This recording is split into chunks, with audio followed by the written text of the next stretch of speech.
Well, welcome everyone to another Saturday morning at the Art Clinic Online. We are here with two incredible artists. Barbara Gruber, who was with us on September of last year, actually was our for her presentation. So I encourage you to go back and take a look at some of Barbara's work. You can actually see a lot of the influences from Mark Karnes, who is our speaker today, in her work. Um, Aside from Barbara, I also have a couple other announcements. We do have the opening reception for Erin Radecki's paintings tonight here at the studio at Glen Echo Park from 6 p.m. to 8 p.m. Her work looks fabulous downstairs. So if you're around, want to come have a glass of wine and see some really incredible paintings. Another, I think she also worked with you, Mark, at some point in her kind of career. She talks about your paintings quite a bit, actually, and I can see the influence as well. But it's from 6 to 8 p.m. tonight in the Stone Tower, and that reception or that exhibition downstairs on Studio 2 will be up until November 9th. So it's a nice kind of talk. But I want to go back to Barbara Gruber, who I actually met through Glenn Kessler, who is also another student of Mark Carnes. So it's very kind of like connected, the world of painting. But I've known Barbara for quite a while, and I have one of her paintings in my basement on the wall. Not it's in our guest room, but it's she did a beautiful painting from the Children's in a NIH event that we did some time back. And I look at that painting a lot, and I can see just the incredible tonality and gorgeous brushstrokes, which kind of attributing to Mark as well. Much like a vast majority of all my plein air skills and ink wash skills, I can also attribute to Mark. So this is just an exciting day. But I want to pass the torch to Barbara, and she can talk a little bit about Mark Carnes and his influence on probably her and many, many others. So Mark almost doesn't need any introduction. I think everybody who's probably signed in knows who he is. I don't think anybody's had more influence on painters, especially in Maryland at the Maryland Institute. He taught at the Maryland Institute for 51 years. But when I went there, when I said I was going to go, I was told by Craig Hankin, who I asked about it. He said, make sure you take a class from Mark Carnes. And then everybody else that I spoke to who was a painter said, make sure you take a class from Mark Carnes. And all my students, especially the serious students, I tell them, make sure you take a class with Mark Carnes. I don't care what he's teaching. I don't care if he's teaching organic chemistry. Take a class with him. And that's it. He's just a terrific artist, a stellar human being, and a great teacher. I mean, I think you can see his influence all over, and he has helped us figure out what's good and what isn't. I give you more credits. Well, thank you, Barbara, and thank you, Jordan, for inviting me. And yeah, Barbara was a terrific student. She, yeah, her wash drawings and her paintings. So it was always great to have her in class, and it, she was like among like groups that you would get in class that were very good. And I hope I don't ramble on here about the work, but I thought what I would do is start out with, I think, the three influences when I think I would say in probably my sophomore or maybe my freshman year of college. And one of the things, I commuted to art school. I went to school at PCA, which became University of the Arts, and with the idea I would become an illustrator or a graphic designer. And the situation was set up that where you had classes like from say 8:30 to 12:30, and then you'd have a break for lunch, and then you'd have another studio class. But many times you didn't have a studio class. And what I did was I hung around the library and just kind of went through books on art. And it was just really interesting, the people that I discovered. And the first person that really, I think, was a revelation to me was Ang, the well, 18th, 19th century French painter. I think he's 1720 to 1867. He lived a very long life, and he was really prolific right up until the very end. And that would be the drawing on the left. And then I think what you see is you start seeing links between people. And they got the portrait on the right that I just saw recently. It's actually a copy of an Italian painting. And when he was younger, he was really prolific in terms of traveling to places and doing copies. And he also knew Ang a little bit. He's from a well-to-do family. He owned a couple of Ang drawings, and there's a wonderful statement that they did about meeting Ang, and he was just really thrilled and kind of overwhelmed. And the top drawing is a drawing by Edwin Dickinson, and Dickinson was very influenced by Degas. And I think I remember one time I was talking with Leonard Anderson, and he said he thought that Dickinson's drawings were probably the most radical drawings that he'd ever seen. And I think he was right. I think there are drawings that are about light that you'd never see quite like them. And so these were the three people I just sort of came across. I didn't see them in art history classes. I saw them when I became a painting major and saw their work. But they just kind of struck me, and I just felt that they were just these amazing draftsmen. And then when I hung around in the library, which I'd be there for 4 hours because the academic classes were taught oftentimes after 6, and oftentimes they were taught by people who were adjunct at University of Pennsylvania and would come down and teach them. And they were very good classes. But this was sort of an opportunity for me to just draw. And this is sort of an interesting drawing because in some ways it's kind of where my work ended up, and that is this kind of idea of light and oftentimes windows.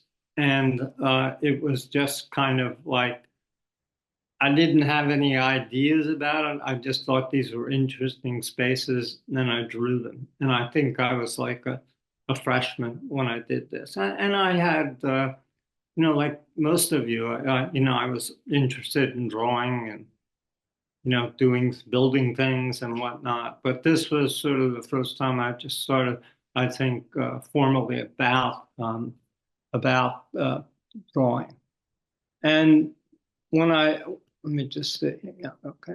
And one of the things I decided on, and I saw this with both Ang and with Degas, is it really seemed to like have gotten a lot out of copying things. And so I just sort of decided that I was going to see what happened. And I think as my skill built up, I was more and more able, and this might be a little bit ahead. This might have been more like my third year in college, but I think there were two things that I wanted to do. And I think probably, to be honest, the most important thing was I just wanted to have some skill. I wanted some ability to be able to do the things that I could do. And I think that I had this idea that I really liked the way these people that I showed, Degas and Ang, to possibly be able to sort of get at those sorts of things. And it was important that they were exacting, which I think really paid off as I got into painting and drawing more. And that's kind of my work has always been about that, like trying, I think I like the term of Dickinson's, like getting things right. And so these were never interpretations. They were simply kind of trying to get at the copies as best and when somebody saw it, they would say, yeah, that's that painting or that's that drawing, and not sort of a kind of interpretation. And what happened too is that I just got much more involved with the figure, with the nude, and that early drawing in the library. That's really something that, as I said, it really has more to do with what I'm doing now, which is interesting. But when I was a student, I was really kind of interested in the figure, and basically I took classes they had figures in it, and that was it. I didn't care who was teaching it because usually they'd set the model up for a period of time. And the other thing I always liked is that I always liked early drawings by like Degas, and this is a Seurat, because I think what it was is they were kind of dealing with the kinds of things that maybe you were trying to learn about. And this is a beautiful early Seurat, and it's very different than what people sort of recognize him through his kind of those kind of, they call them pointillistic, but they're kind of these rough papers with Conte drawing. And then I just worked from life. I'm sorry about the slide on the left, but I had that, and it was in a show somewhere, and I didn't have a slide of it, and so I took it, and so there's a reflection on it. And then the drawing on the left is a drawing that I did of my wife. And when I was in school, I think I spent more time drawing than I did painting. And then this is another copy of one of the Yangs. And I think as I continue to do it, I think I also understand the beauty of the language of drawing. The Yang was a master of it. I mean, now he could draw the head with this kind of realization, but not tight. And then he'd get back into, say, an area like this, and it was just like so immediate, and he just had this brilliance about it. And yeah, he's just an amazing draftsman. And then I kept working from life. And I think as I look at some of the later drawings I did in undergraduate school, I think two things is that I think with Ang, with the nude, there was a certain kind of idealism. There was a certain kind of notion about the fact that the figure had this certain kind of beauty that was, I think, felt by a lot of the schools and whatnot. And what I found and what I liked about Seurat's early drawings, and Degas to some extent, is that the nudes were almost like kind of portrait-like. And that's what I found myself. I think when I look at these, I remember the models. I mean, it's not that they're about the figure, and I think I realized that as I continue to work. And then some of my first involvements in painting. I think basically what I was doing in the beginning is I was doing drawings in paint. And I don't think I was really understanding what was going on.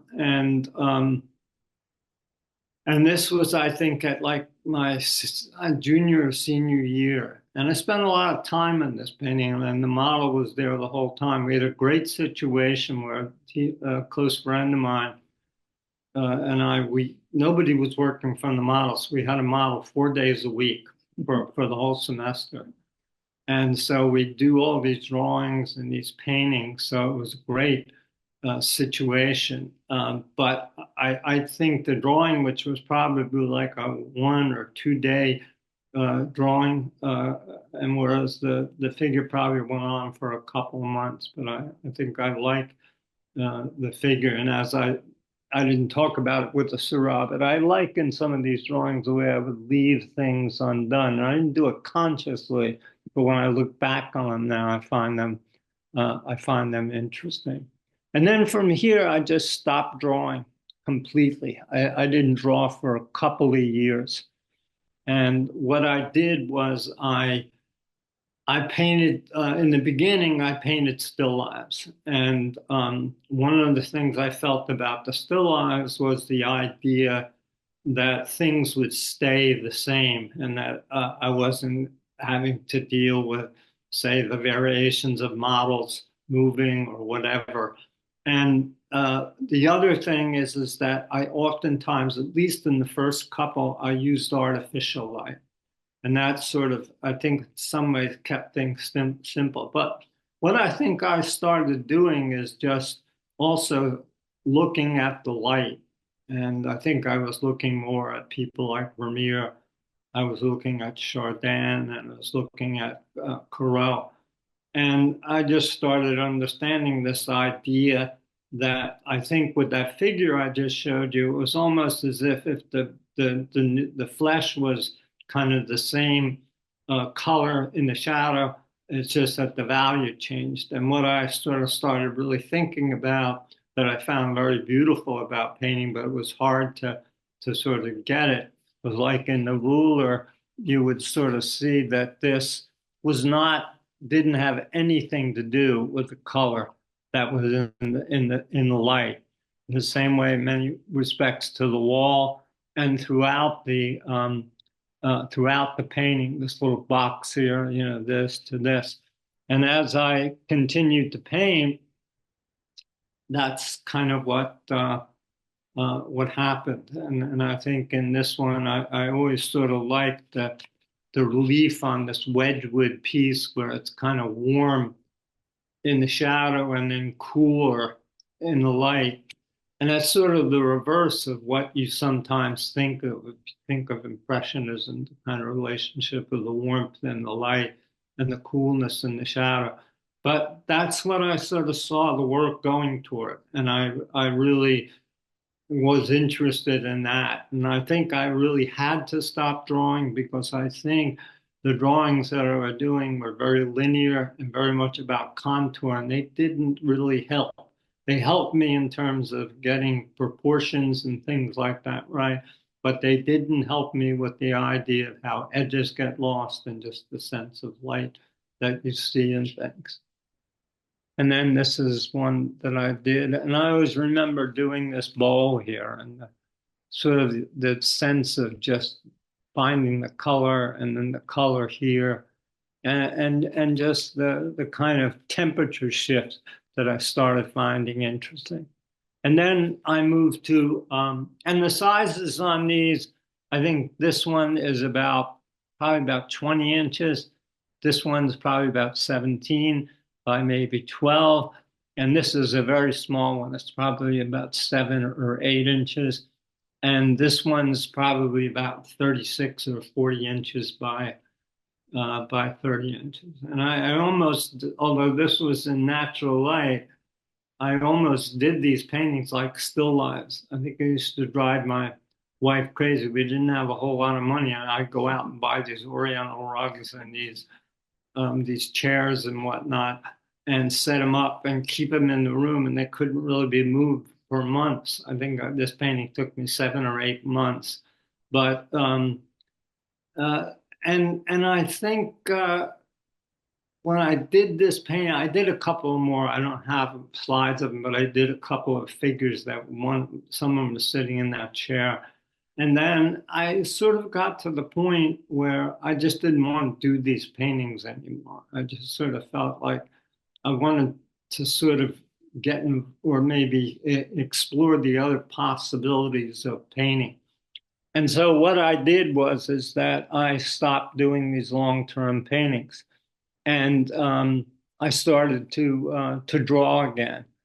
And what I did was in the drawings, they were always, I did them in tone. I got a kind of this canson paper, which is a bit textured, and I do these tonal drawings of them. And I really tried to make them about the light and not get involved in sort of anything that might have to do with the line in terms of describing them. And then after that, I decided that I was going to do, I was going to stop, I was just going to do one day paintings for quite a while. And this, strangely enough, and I was in my early 20s when I did this painting. I had not done a kind of painting from life of a landscape. I did one, but it was worked over for a long period of time. And this one was just a one day sitting. And I tried to make them all about that.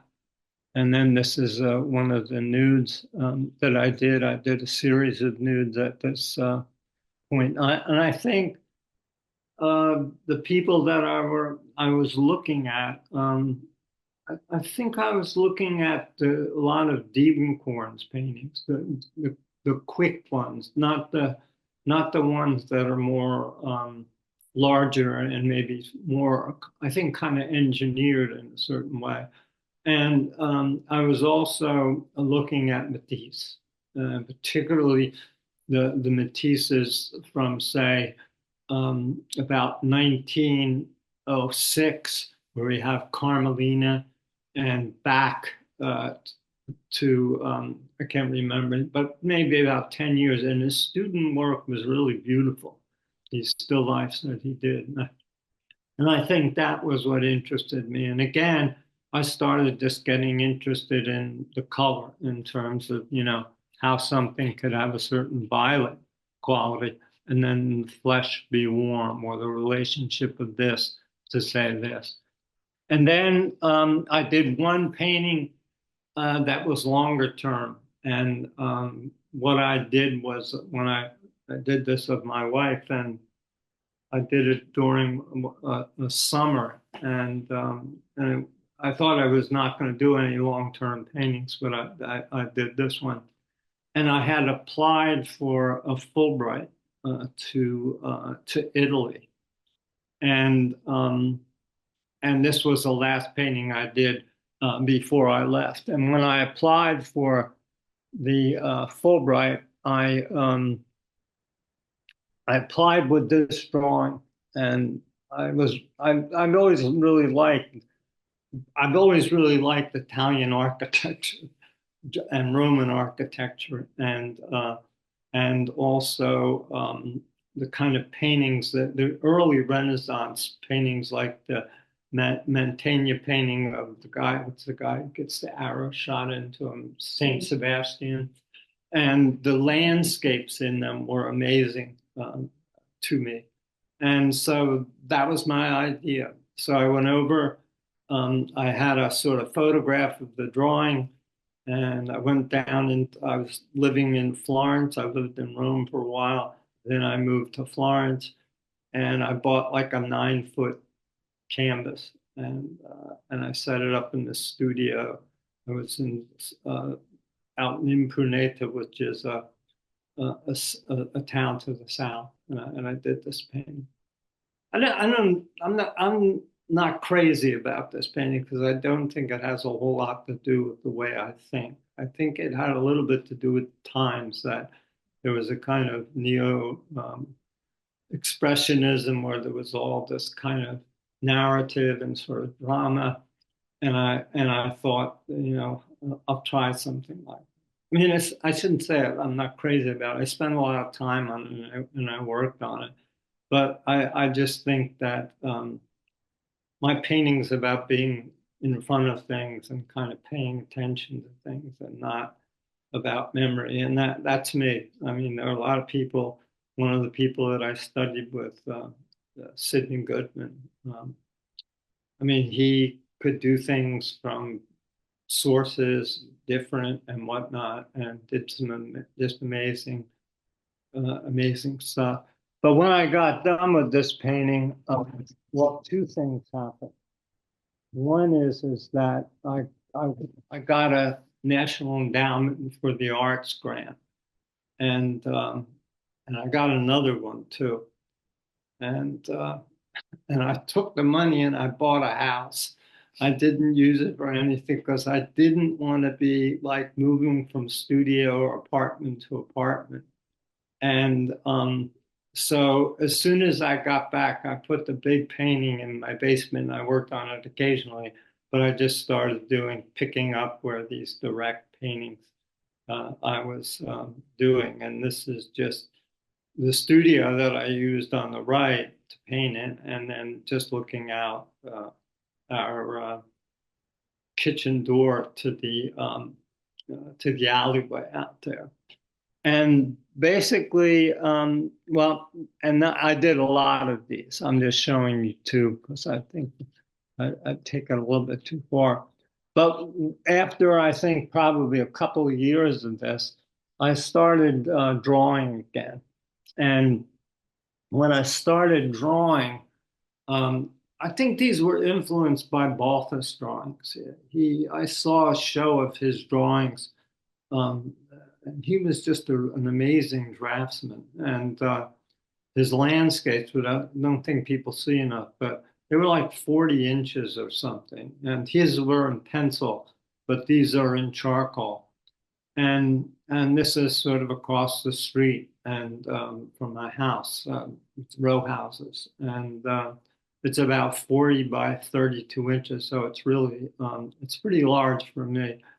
And I was doing these, and then I started doing watercolors. And it's sort of ass backwards in a sense because the drawings could take months to do. And I would wipe them out, which I liked the charcoal, and then I'd rework them, whereas the watercolors were much more this idea. And I went down to these boat yards, which are now Boston Street, where they have all condominiums and expensive houses down there. But they used to be places where they repaired boats. And so I'd go down there. And I always made the watercolors one day. I would never do them for more than 4 hours or so. And one of the things I liked about the boatyards is that I never knew what was going to happen. So a couple of times I went down there and I started working, and they came along with these cranes and they took the boats away, stuck them in the water. And so, and that was good for me because I think the idea when you're out painting, you have no control over it. I think in some places you might believe, or we might believe that we have control. And then what I kept doing these drawings, and this is one where it's on Cromwell Road, and I think it's Lochraven High School's parking lot looking across to this neighborhood here. And I had this little two-door Honda, and I used to push the seats up and stick the drawing there and work on it. And it really got kind of beat up. I think there's a lot of marks on it and whatnot, tape and whatnot. But I like this drawing. I think it reminds me a little bit about the things I admired in some of those Italian landscapes. And then this is another, we used to go up to Maine.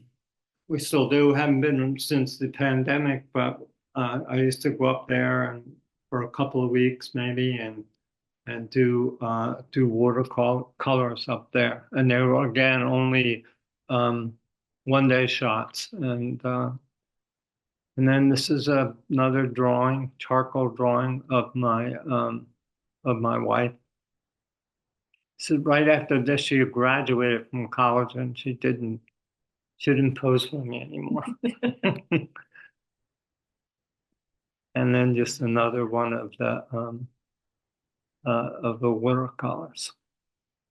And I like the busyness of these things. Sometimes I'd sit up and think I was crazy getting involved in all this stuff, but I just kept doing it. And this was actually one of Sutton Pool on Bolton Hill. And a couple of more watercolors.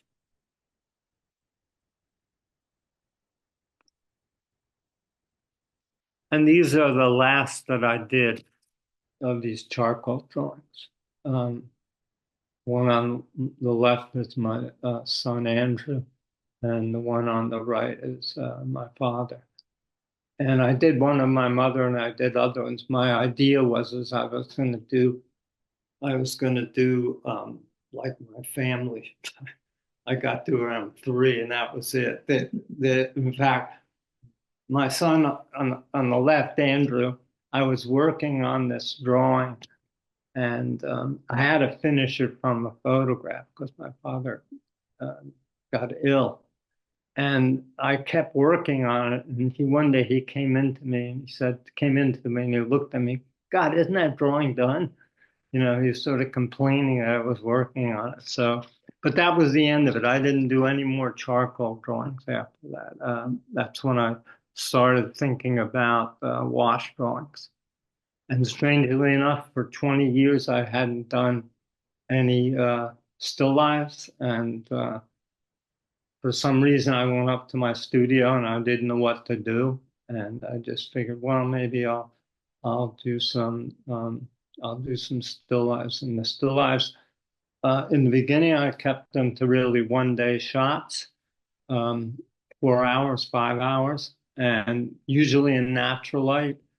And the other thing is I moved to the house I bought, I moved around the corner from and bought a 3-story house so that I had a studio up on my 3rd floor. And then this is a cast that I picked up. It's a reproduction of I think it's a reproduction of maybe a Roman uh, um, copy of a Greek sculpture. And then I just go out at times. And this is I was working out at a school called St. Paul's School in out in Falls Road. And I go out. I must have done like 10 paintings out there, maybe more one summer. And it was a very hot summer and it was very kind of volatile too. And the one on the top was one of these humid Baltimore days, but the sun was still out. And then the one on the bottom was interesting because right at the end of the day, everything blew out and it just changed. And I remember liking this painting, maybe more than how the painting turned out. But it like in the last like 15, 20 minutes, I just completely repainted the painting and that kind of notion that Porter always talks about with like kind of at onceness. And then this is just another, as I said, I bought this house with the 3rd floor, which can drive you crazy. There's 3 pretty large windows and there's always sunlight coming in. And so I think I just got more and more involved in sunlight because there was no way to avoid it. And size-wise, I think this is about 16 inches. And I regret that not telling the slides. I think these are about 12 or 14 inches. And then this one is actually this building out here, just looking across the alleyway. But this was a very worked on painting. I spent a long time on this painting. I think I spent a couple of winters working on it. And that it was interesting because while I worked on it, people bought the house and sold the house. So this young couple came in and it was just this yard. And then they put this thing up and all these things for their kids. And so I finally, had to change thing. And then somebody came along and ripped it all down. So it was like, it wasn't as bad as the boatyard, but. And then this is a painting of a student at Micah, Laura Switek. A painting I like a lot. It's, just a 1 day shot for 4 or 5 hours. And this is a self-portrait.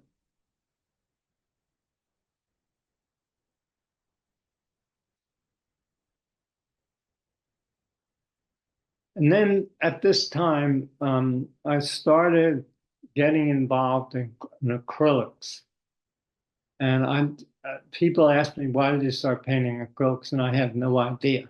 I just, I just, I saw a friend doing something and I said, that looks interesting. I wouldn't mind trying that. And so the painting on the right was the first one, and the left was later. And you can see that the upholstery on the chairs are different. I don't have the imagination to change the color from one to the other. So, but the one on the right was interesting because this was my intention with the acrylic, and that was when I did this painting, there's probably about 20, 25 paintings there. And at the end of the day, I would take like a ground color, like a ground color, and I get rid of the whole painting. And then I go back at it the next day as if it were a brand new painting. And I like this painting. I think it's kind of a painting, although I don't do paintings in acrylic, like quick paintings. I kind of keep it into oil paintings. And then the one on the left was one where I really got involved with the painting. I spent a winter on this painting, working on it. And it's very different. And I think if you saw it, it's kind of built up, which I don't do anymore because with the acrylics, when something gets built up, I sand it out because it sometimes can be distracting. And then this is also a time when I really started, a little bit before this, but getting involved in wash drawings. And it was something that was very difficult for me. I just did not have, I think that I just thought, think back on those early drawings, I just think I had a very linear way of thinking about things in terms of contour. And it was very, I mean, it really was helpful. And I when I hit one, I would like it. And I would not do any kind of drawing. I would just go into it. And oftentimes I'd commit to the shadows and let the lights come alive because of the white of the page, like here, and even this coming through the window. And but that's the only way I draw anymore. I haven't drawn on anything different than wash drawing. That's the only ones I do anymore, and they're not for studies. I mean, when you look at them, you might say, "Oh, well, there's my studio," but I don't do them for studies. I just sort of do them for their own sake, and sometimes they're just a release from the long-term paintings to just kind of do it. And then this is again my studio and all the sunlight that comes into it. And this is just a one-day shot. And this, yeah, just a one-day shot, this figure. And then same with the drawing on the right. And then this was some show that somebody asked me, and some organization asked me to do it. And it was kind of funny because they'd give you a piece of cloth and they'd ask you to do a painting using this cloth. And I kept procrastinating on it. And then about 2 days before they were due, I set them up and I did them. And I actually like them. I think they're some of the better still life paintings that I've done. And yeah, and they're just one-day shots, 4 or 5 hours. And just another watercolor. I think this is, well, it's not the last, but I haven't done a lot of watercolors recently. I seem to be staying more toward the wash. I did a series, but I don't have one up here out at Druid Hill Park. And I still do copies. You know, a painter who I think I'm in terms of thinking is very different as Rembrandt, and these are three Rembrandts. But I just think his late portraits are some of the greatest things in art. They're just spectacular. And the one on the left, which is I think it's Diana or somebody at their back. Yeah, and that was a one-day shot. These other ones on the left, I actually spent weeks on. And then this was a still life that I spent a long time on. I started this thing and I'd get mad at it and put it away. And then I'd come back to it. I don't know, over a couple of years I did it. And the only thing I remember about this painting is that I could not get the ellipse here, and that. But I mean, I liked the painting, but it was sort of like that's my sort of sense of what happened with this one. And then I went to Italy for a summer. I taught over there, programs that Micah has, and this is one of the Monte Castello, which is it's kind of hill town, kind of medieval, beautiful town. And this was just being up on, like, I think the third floor, looking across the rooftops. Oh, I sort of screwed up on this. Yeah, this. I don't think I can change that. No, Yeah, no, I changed this, but these are. I was in France for a summer, and I basically spent the whole summer doing these one-day paintings. So you're seeing half of two of them, and one of them full on. Sorry about that. And these are just two one-day paintings. No.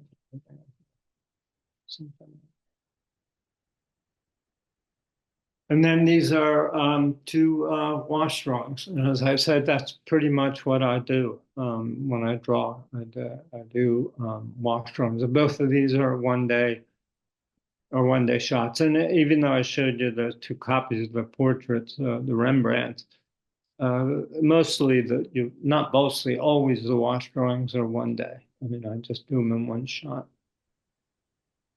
Are these ink drawings? You know what they are? No. They are, let me see, wait a minute. They are watercolor, black watercolor.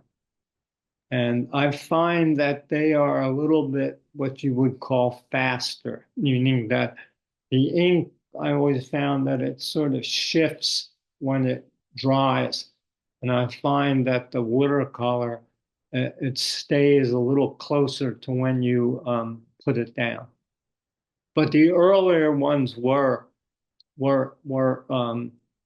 ink, but these later ones are all wash.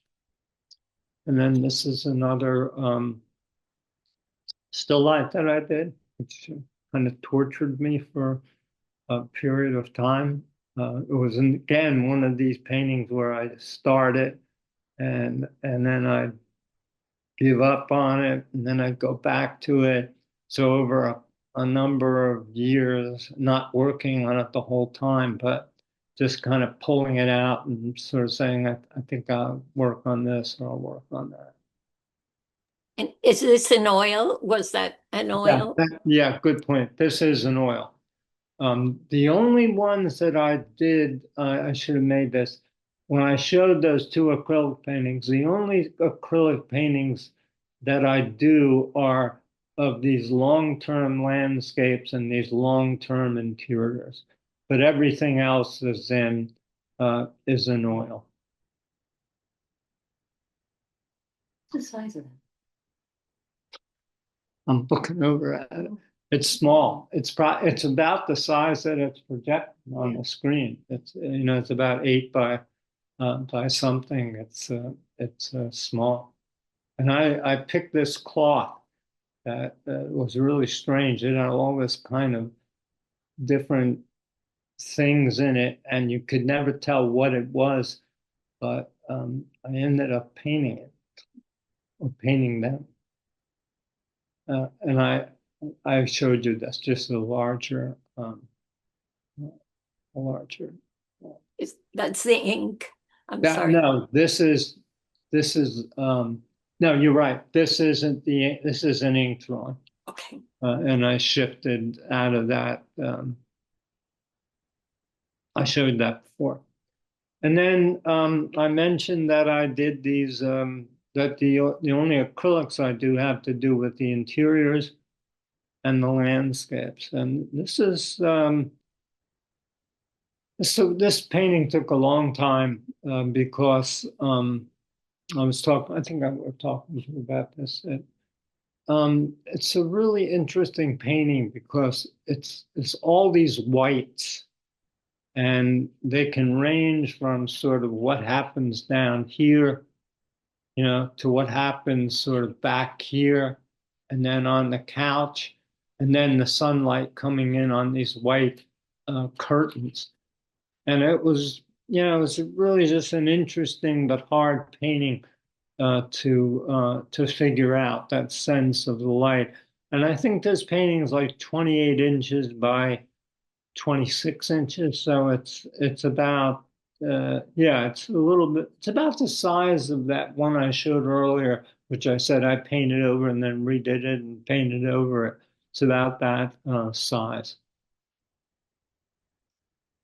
And then just a couple more of the now these objects will come into my paintings of the interiors, but they weren't done for that. They were just sort of sitting in my studio, and I just do these quick studies of them. And these are watercolor.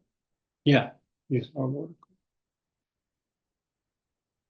And then this is another one of my studio up on the third floor, and actually that is that stool there that sort of collapsed down, and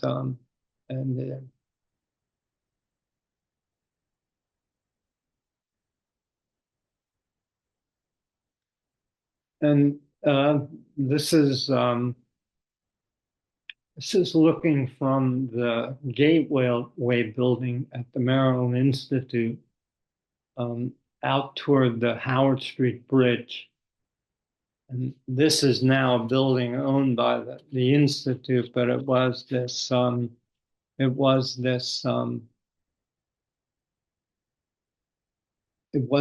architect, not architect, but right, engineering firm.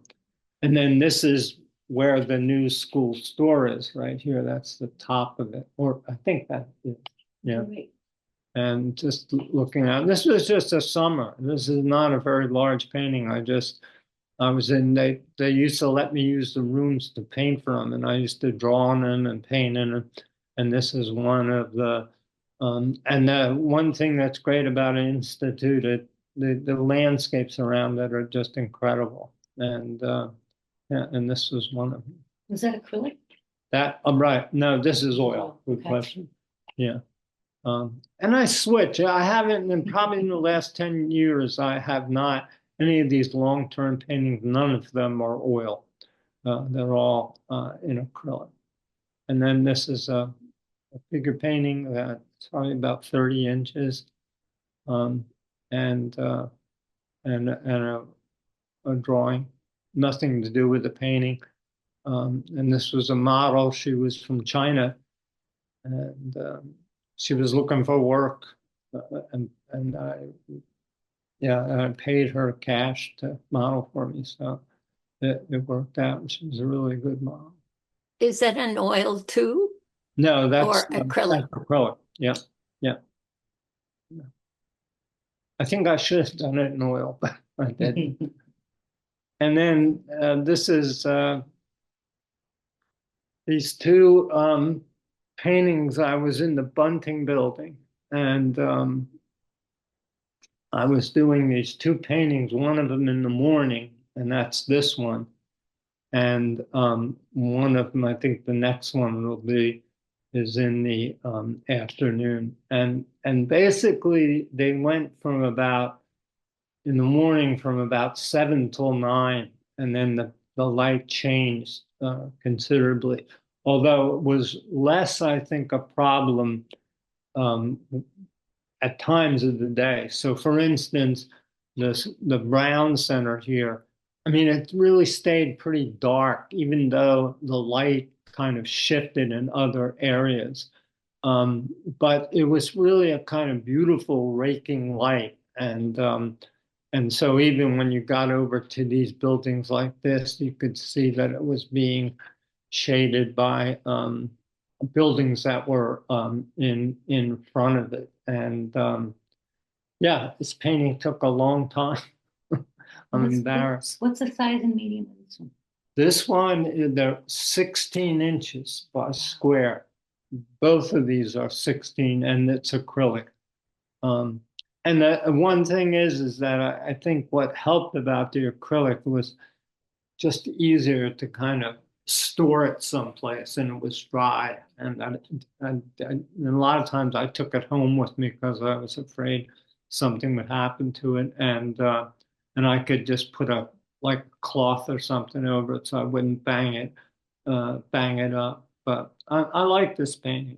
One of the parts I particularly like is like down here, the kind of coolness of that kind of sidewalk, whatever is dripping, and then the just the play between the different temperatures of things. And it was this was I go back after like on the fourth year, and these trees would change every year, and you had to repaint them. And because if you didn't, you would sort of find that they weren't in sync with other things. And then the last one was this one, which was from 2 to 4, and both of them were in the winter time, and so it was a kind of thing where I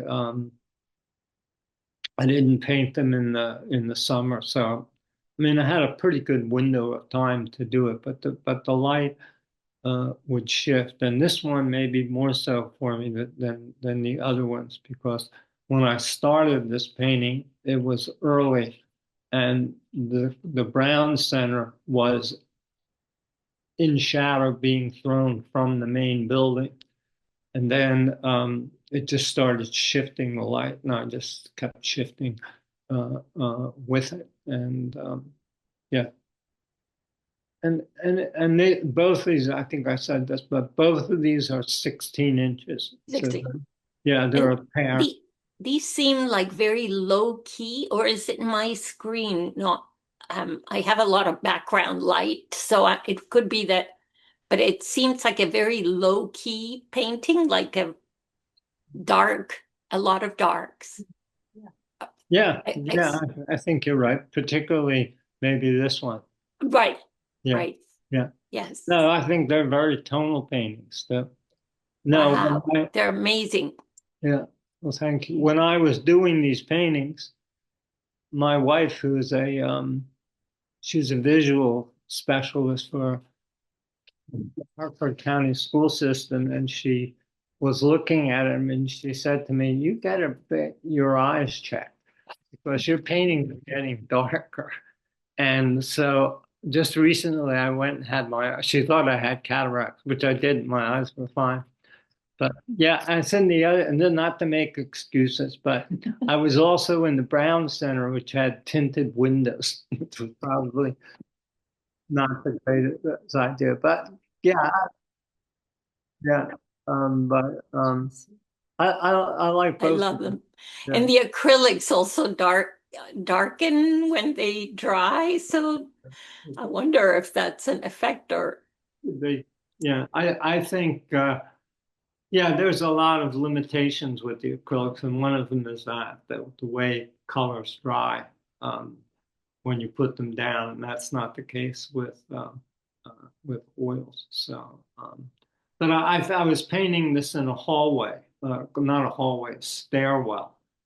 Eventually, they kicked me out of there, but Oh my God. I went Good back. for you. Yeah, I went back and had it done. But yeah, so I don't think it wouldn't that not that I did it in acrylic because of that, but it probably wasn't bad that I was doing it in acrylic. So, yeah, I think that's it. I think the tinted windows have to do with it. You do? Yeah, I think that makes a big difference. Yeah. Mark, I'd like to ask a little bit about kind of like the thought process of even switching from oil to acrylics for any time period about why, aside from just the curiosity behind it. But is it any, do you feel like you lose or gain anything when you're going from one medium to the next? Well, I think that you do both happens. You know, I think one of the things what I like about the acrylics is like when I'm working, those ones that if I can go back, the ones that I did in my studio, if something didn't work out and I didn't like it, it would dry in 10 minutes and sand it down, you know, and you could just kind of do that. And I think the one disadvantage of them is what was just mentioned. They dry a little bit differently in terms of color. I don't think they're quite as accurate. And so what happens is you end up sometimes putting something down and then it dries and you realize it's not quite what you wanted it to do, and you have to kind of rework it. And I think the term is fast, but I think with oil colors, they're fast. In other words, when you paint them and put them down, that's the way they dry, and even when they tack up. But yeah, I would have to say that there are certain advantages and certain disadvantages to doing them. But I think I've just gotten kind of used to them.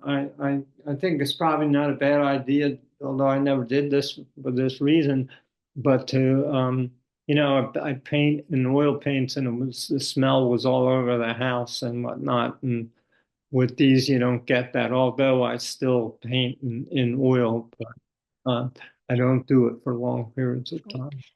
In I acrylics, do you use any mediums in acrylics or do you just use the acrylics as they are? And Yeah, or, I don't use any medium in that or the oil paintings. I use like Gamsol and the oils, and in the acrylics, I have medium, but it's more to like when I'm painting something and I feel like I've gotten it right.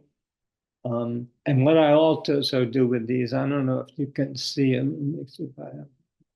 Well, a lot of times what I do is that I'll draw something out, like this and this have something to do with like where I wanted things. And sometimes when I want something to stay the same, I'll take one of the like transparencies or what, and I'll paint over it so I know that I'm not going to lose it. And so that's one thing I do with the acrylic. So for instance, if you put something down and you don't want it you don't want to screw it up, I put that down. I don't know if that makes any sense, but it's sort of a way of just in case you do something to it. But does that make any sense? It does. It does. And Mark, the other thing I wanted to kind of talk and kind of put I don't know, put more of a spotlight on is like, well, I remember probably one of my first classes with you back in 2000 or 2001. You were really kind of focused for all of the students to be really working in ink wash, and I think that was probably a common trend. And some artists that kind of took that as a medium to work went with you know as a dominant medium. Ilya Gefter, I'm sure you remember him, but he works. He's over in Tel Aviv right now, but works exclusively in oil and ink wash. But I think that really became a something that people attributed to the way you taught. When you were a teacher, did you kind of understand the importance of thinking tonally, and how did like what was the thought process for kind of asking students to work with this medium for like 2 weeks before they even touch oil paint? Yeah, I think I think it's like you learn from yourself, and I think a lot of times, and I talked about this a little bit in my early drawings that were linear and very much about contours, that in some ways they don't teach you about like how edges break down or how the relationships between lights may be stronger than the relationship between the object and what's behind it.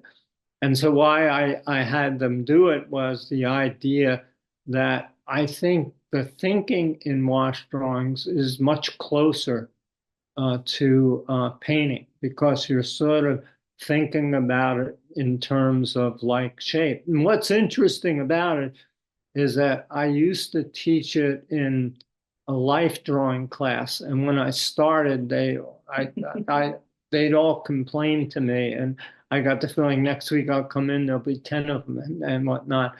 And so I did it for like 3 weeks, maybe longer.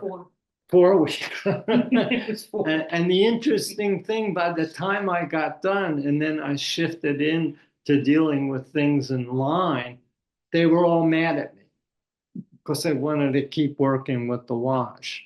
And so, yeah, I mean, I'm fine that what were you in the class that was like, I talked at night?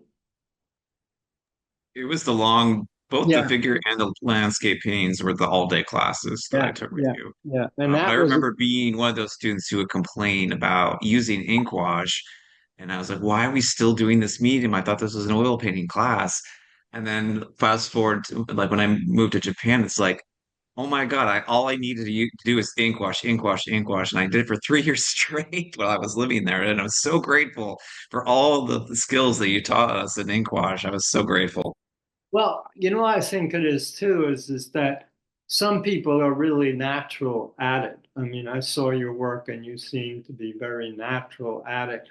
And I don't think I was natural at it. I think it was something that was hard to do. I mean, I mean, I have so many ink drawings that I throw out, and you know, some of them leave. But I think it is something where you have to sort of keep doing. But it's interesting that you say that because I've said well, you said that to me about the wash drawings that you really liked doing the wash drawing. But that Not was at first. yeah, no, no, no. Yeah, it's always been the case that you know, I think when people get into it, they find it interesting. Well, it's good that that you sort of understood it because I do think it's a wonderful way to draw, you know, and it's not. Some people teach it. Barbara teaches it, and maybe some other people, but yeah, I don't know if that answers your question. Yeah, it was just, I think it's a phenomenal way of teaching students tonality and the importance of that and how it relates to color. I think that's probably what me in particular, but a lot of students gain from being a student of yours is the kind of understanding the relationship between the tonality and how that relates to chroma and hue later on. That kind of that build up towards that was always rather critical. But I'd like to open it up to the people who are here today. If you have any questions for Mark, either use your little raise the hand button or kind of inch your way into the conversation somehow. They may have had enough of me. Do I want to? You guys can be brave. This was just amazing. This is Mariana. I just the breadth of your work is amazing. I can't believe that you were also teaching. Did mica, and you really used mica, which is fantastic. You not only were teaching there, but you were painting from there, which I love to hear, and trying all different media. I think that's so amazing. Did Micah ever ask you to pay tuition? Because you were painting so much from the empty rooms and all those. No, no, Sorry, just a joke. yeah, no, it was, I mean, those rooms were great. I didn't show any of them, but I did a whole series of the light in those rooms were really beautiful. And I did a lot of drawings in there. In fact, I just retired and uh, Tony Shore, who used to be the very good head of the painting department, but he gave it up to Lauren, who's also a great head. And so people wrote some things about me, and Tony said that I was the only person he knew that during sabbatical he went up to rooms in the institute and painted as opposed to going someplace. And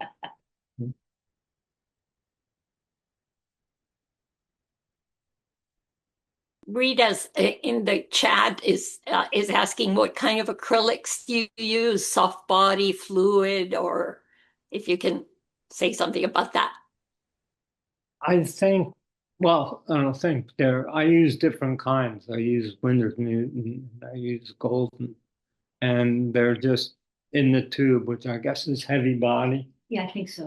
Heavy body. And yeah, and I mean, yeah, I mix it up. I think if I have to buy, I bought large tubes, so pretty thinly. But I think if I start doing, I'll probably. I think I like the Winsor Newton because I'm a little bit more familiar with them in oil paints, and they make in oil paint. I don't sometimes mention this, but they make a raw umber that is. I think it's a great raw umber. It's sort of neutral, and if you add sort of like a alizarin to it, it kind of cools it. And if you add, like say, a raw sienna to it, it sort of warms it. And so that's one I use, but a number of other Winsor Newton acrylics too.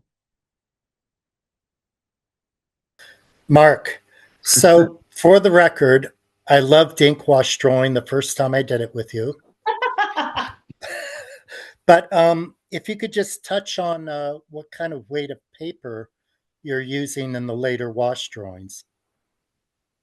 I think it's always 140 pounds, you know, and it's usually hot press, and the paper that I seem to like the most is the Waterford, which is, it's not quite as slick as the Arches.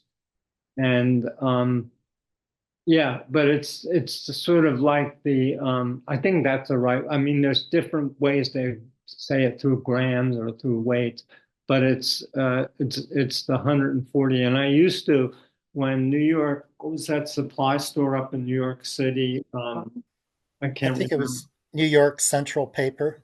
That's right. And I used to buy these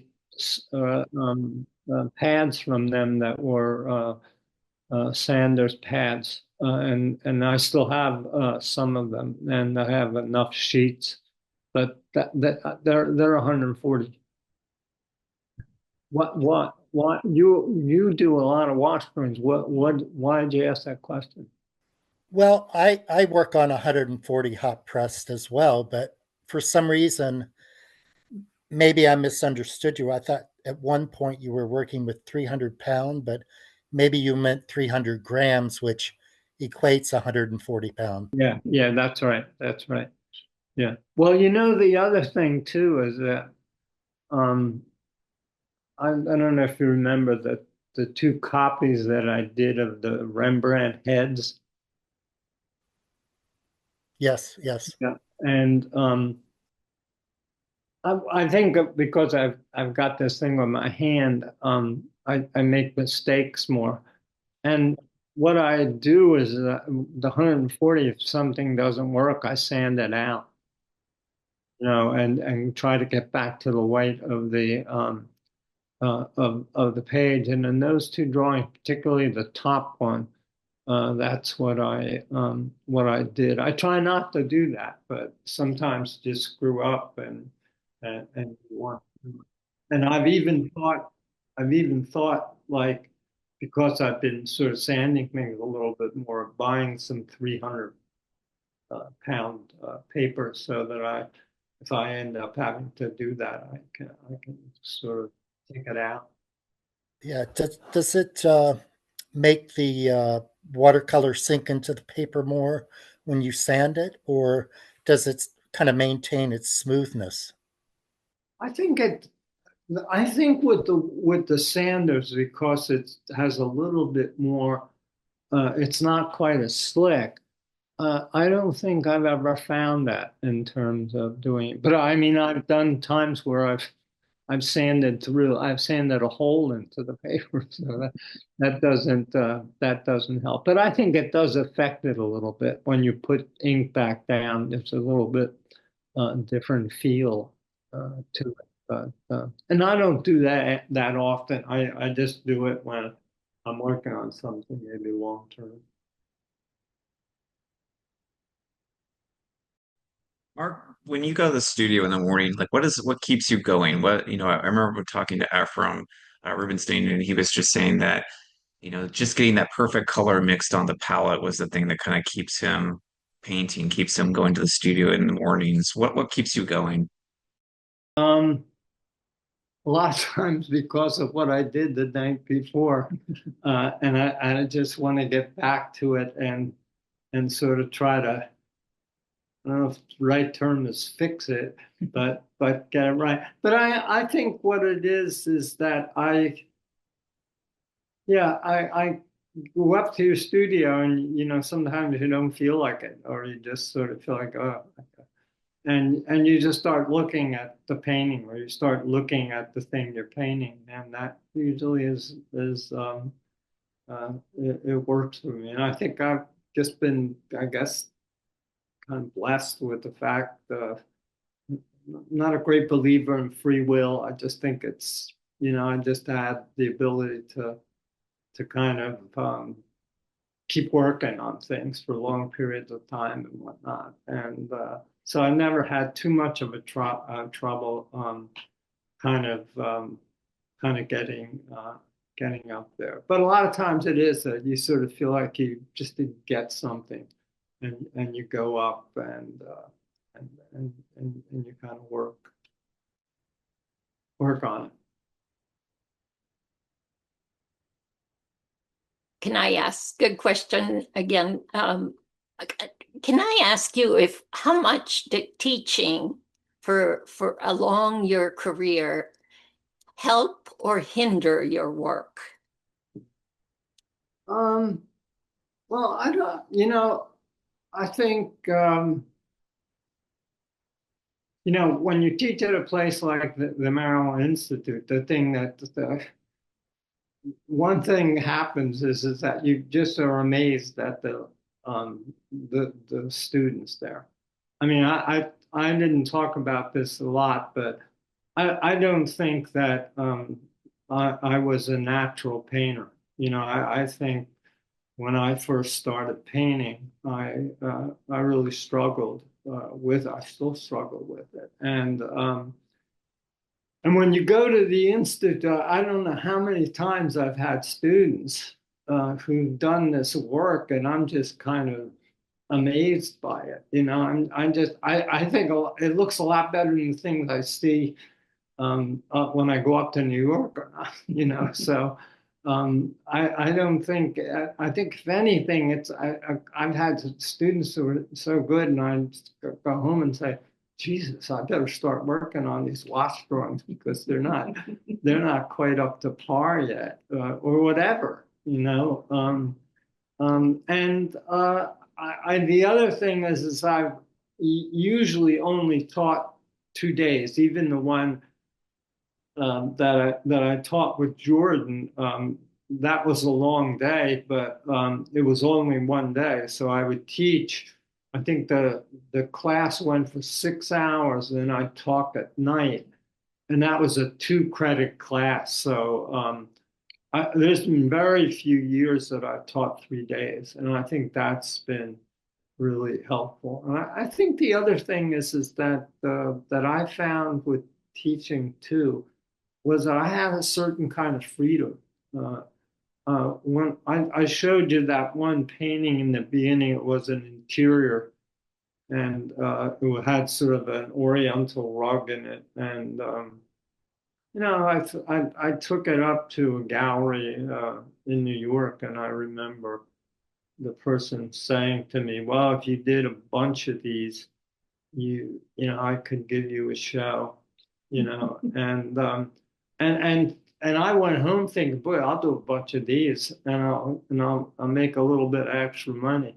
And I started one, and I couldn't do it, and that's the thing that I've had the good fortune in teaching. I wish everybody had it, but I've really had the liberty to do what I want. I've never been really kind of like determined by like, well, is this going to fit in, or some gallery going to like it? And I just think I think I've just been fortunate, and I came to the institute when the guy who really made the institute.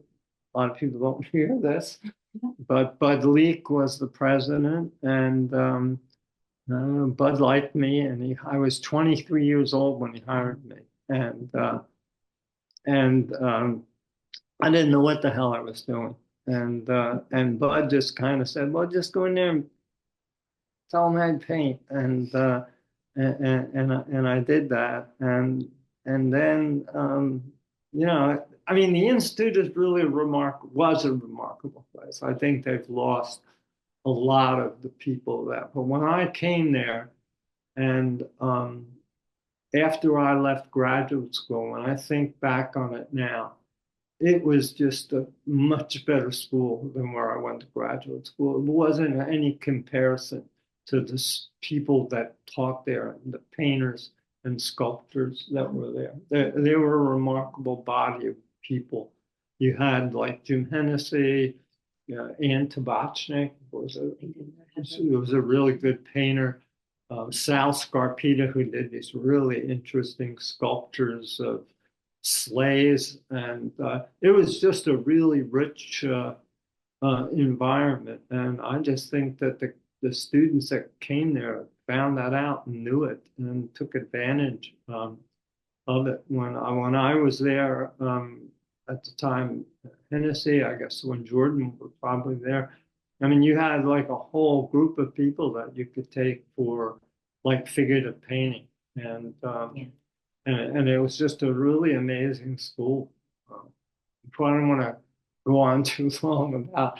There are a lot of things I don't like about the school, but when I got there, it was really a pretty remarkable place. And I guess I'm biased because it was a painting school. That was it. Everything else, Bud would just sort of like, yeah, we'll do that, but everything was about painting. Does that answer it? Hello? Thank you so Thank much, you very Mark. much. This was Yeah. amazing. Yeah, this is a real treat to have you back and just hear your words of wisdom and talking about your work. It's just been kind of like a blast from the past, just kind of re solidifying all the knowledge that I've retained over the years. So I want to thank you, and thank you, Barbara, for help facilitating this talk today. It's been really awesome. I think the stores need to get ready for a run on Sanders hot press 140-pound paper. People in the chat are saying how beautiful your work is. And I think personally, this is one of those that the recording will help us a lot because I want to watch it all again. Yeah. I think I want to digest and really absorb some of your wisdom by watching the recording again. Yeah. It is amazing work. We're so lucky. Yes. Thanks. Yes. So lucky to have been there. Yeah. Wow. Well, thank you for inviting me. Is that your husband? Bob. Oh, Bob. Hey, A Mark, reunion also. Yeah. talk, Mark. I was muted most of the time. I couldn't get it off mute, but here I am. Yeah. All of you, all my best students. I guess all the students that didn't like me didn't show up. So, so I've got and Dan's from way back. Dan, when were you in the 70s, right? 1978. Yeah, you were in. Craig was my assistant, right? Yes, exactly. The Craig Hankin? Yeah. Oh, wow. Yeah. No, so I don't know anybody who didn't like it. I don't know anybody who didn't. Yeah, great classes, Mark. Great. There were people that didn't like my classes. I'll say that to you. Like, and you're also you're one of the people that people always say, you know, can hear your voice in their head. Yeah. Like I always hear you saying, no, I think you're thinking about it wrong. It's like, Well, everybody has that. I think you're always somebody who, you know, you're Yeah. sitting there painting and this guy is dead and telling you better fix that or you better work on that or whatnot. Yeah. Thank you so much again. I just want to remind everyone we're going to meet again in 2 weeks. We have an artist, Gail Shaw Clemens, who is being hosted by Claudia Aziza Gibson Hunter. Really incredible work. So we hope you are here on October 25th for that. And I want to remind everyone that the opening reception for Aaron is happening tonight from 6 to 8. So if you're around Glen Echo Park, come visit. There's actually a bunch of exhibitions opening tonight. So it's not just one show. You're actually looking at, I think, Yellow Barn, First Floor Stone Tower, and Popcorn Gallery all have receptions tonight. how long is Aaron show up? Erin's is up for all of October and till November 9th. So it'll be up for a while. But the paintings look great. So her work looks really nice in the space. So yeah. Thanks you again, so much. everyone. Thank you. Thank you. Thanks, Mariana. Thanks. Have a great weekend, everyone.